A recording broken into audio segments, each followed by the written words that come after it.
Hello everyone, DVS ম্যাডামের ক্লাসে তোমাদের সকলকে স্বাগতম। আমি ডিভিএস ম্যাডাম। সবার আগে চ্যানেলটা সাবস্ক্রাইবের পর প্রত্যেকে নোটিফিকেশন অন রাখবে, যাতে যখন যখন ভিডিও আপলোড হোক তোমাদের কাছে পৌঁছে যায়।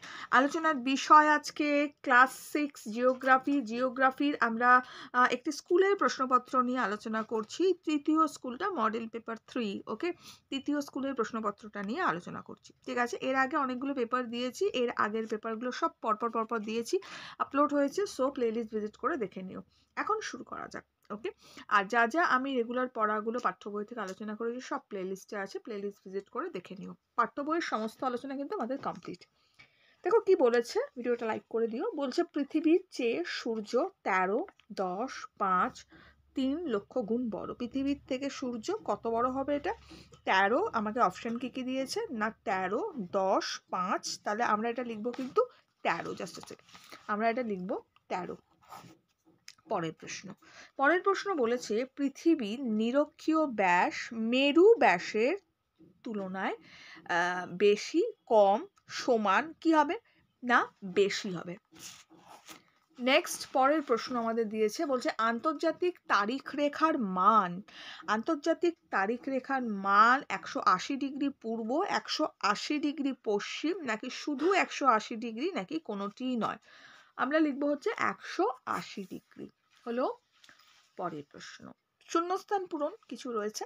বলছে সবার প্রথমে দিয়েছে কি, বলছে যে 3 দিকে স্থলভাগ দ্বারা বেষ্টিত জলভাগকে বলে ড্যাশ। 3 দিকে স্থলভাগ দ্বারা বেষ্টিত জলভাগকে কি বলে? না, উপসাগর বলে। জাস্ট আ সেকেন্ড। ওকে, নেক্সট, পরের প্রশ্ন আমাদের বলেছে ভারতের দীর্ঘতম নদীর নাম। চোখ বন্ধ করে পারবে, যারা পারবে কমেন্টস করো। উত্তর হবে গঙ্গা।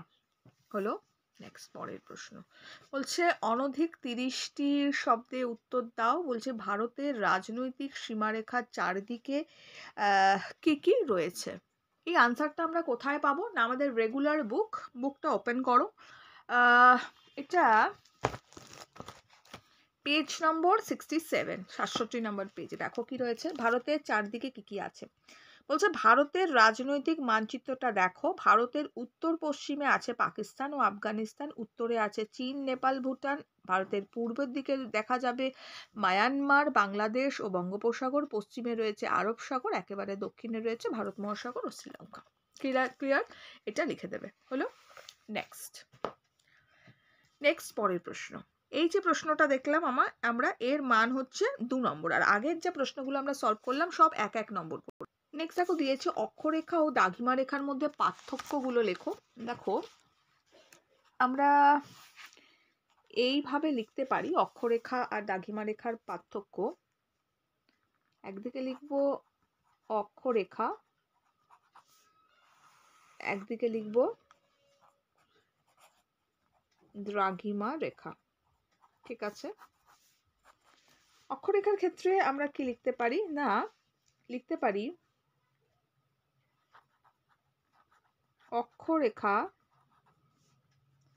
গুলি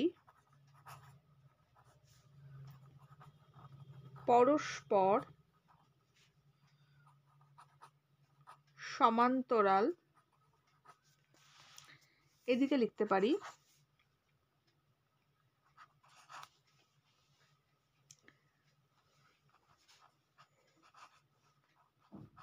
দ্রাঘিমা রেখা গুলি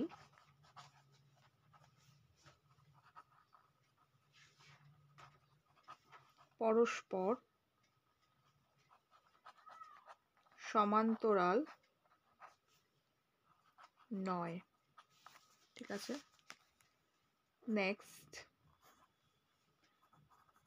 পৃথিবীতে মোট অক্ষরেখা সংখ্যা 1790। নেক্সট, পৃথিবীতে মোট দ্রাঘিমা রেখার সংখ্যা 360টি হলো। নেক্সট আমরা আরেকটা পয়েন্ট দেব। আমরা দিতে পারি অক্ষরেখার মান 0 ডিগ্রি থেকে 90 ডিগ্রি পর্যন্ত। এটা দিতে পারি আমরা দ্রাঘিমা রেখার মান 0 ডিগ্রি থেকে 180 ডিগ্রি পর্যন্ত। ক্লিয়ার? তিনটে পয়েন্ট দিলে এনাফ। 3 নম্বর রয়েছে এটার জন্য, তিনটে করে পয়েন্ট দিলে এনাফ। ঠিক আছে, এইভাবে আমরা এটা কমপ্লিট করতে পারি। ওকে, নেক্সট পরের প্রশ্ন বলেছে অনধিক 80টি শব্দে উত্তর দাও। ভারতের উত্তরের পার্থক্য, এটা উত্তরের পার্থক্য হবে না, এটা পার্বত্য হবে। হ্যাঁ,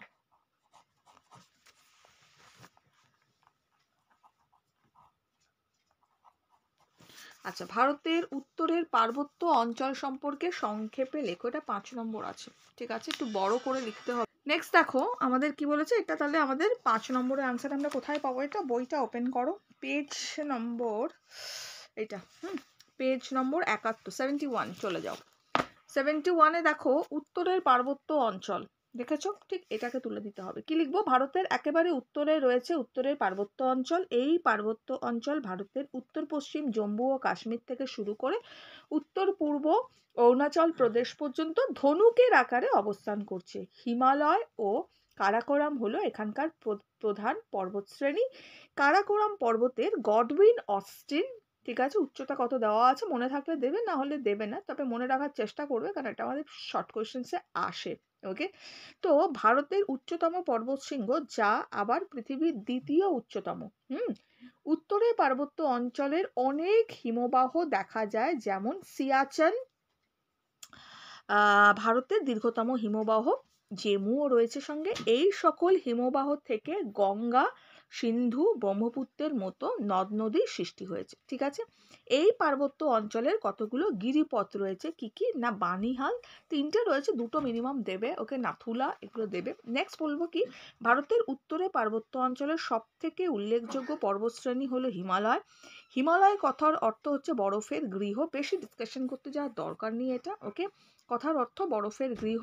ওকে, আর নেক্সট লিখবো হিমালয় উত্তর থেকে দক্ষিণে 3টে সমান্তরাল পর্বতশ্রেণী রয়েছে। একেবারে উত্তরে রয়েছে হিমাদ্রি, তার দক্ষিণে হিমাচল, আর একেবারে দক্ষিণে শিবালিক। এবার হিমাদ্রি, হিমাচল, শিবালিক 3টে সিম্পলি দেবে। ঠিক আছে, 3টে রয়েছে যে হিমালয়ের উত্তর থেকে দক্ষিণে 3টে সমান্তরাল পর্বতশ্রেণী রয়েছে। ঠিক আছে, হিমাদ্রি, হিমাচল, আর একেবারে দক্ষিণে শিবালিক রয়েছে। হিমাদ্রি সম্বন্ধে অনেকটা রয়েছে, অত বড় করার দরকার নেই, 2-3 লাইন দিয়ে দেবে এখান থেকে, যে হিমাদ্রির এই অংশের উচ্চতা সবচেয়ে বেশি, পর্বতগুলো বরফে ঢাকা থাকে। এই অংশে মাউন্ট এভারেস্ট পৃথিবীর সর্বোচ্চ শৃঙ্গ। ভারত ও নেপাল সীমান্তে অবস্থিত কাঞ্চনজঙ্ঘা পৃথিবীর 3য় বৃহত্তম শৃঙ্গ। ব্যাস এতটা লিখলাম। এবার তেমনই আমাদের হিমাচল সম্বন্ধে একটু 2-1 লাইন দিয়ে দেবে, আর শিবালিক সম্বন্ধে 2-1 লাইন দিয়ে দেবে। বাস 2-1 লাইন দিলেই হবে 5 নম্বরের জন্য। অলরেডি আমরা এখানটা অনেকটা লিখে ফেলছি, তো আমাদের অল্প একটু করে করে বাকিটা লিখে দিলেই হবে। ঠিক আছে, ক্লিয়ার? তাহলে এই প্রশ্নপত্রটা আমাদের আলোচনা হয়ে গেল। নেক্সট পেপার একটু পরে আপলোড হবে, প্রত্যেকে নোটিফিকেশন অন রেখো, ভিডিও লাইক শেয়ার করো যাতে তোমাদের ক্লাসের ভিডিওটা বেশি আসে। ওকে, খুব ভালো থেকো, টাটা।